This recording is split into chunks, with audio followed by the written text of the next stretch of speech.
Hey everybody, this is a quick video in case you have a Samsung Galaxy Watch 4 and you need to do a hard reset and you're locked out because of the pin. You can actually do this without the pin and it will reset everything to its factory settings like it was when it came out of the box. So if we want to do that, what we're going to do is with the watch turned off, and make sure you've got enough battery on it so that it doesn't lose battery in the middle of this process.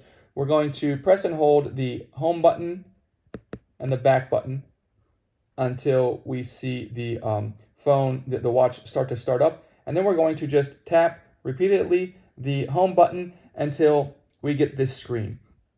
And then once we get this screen, we can tap the home button to toggle through these options.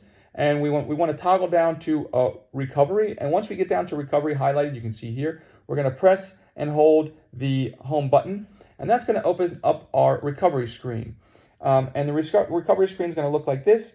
And again, we can toggle through until we get to the wipe data factory reset screen.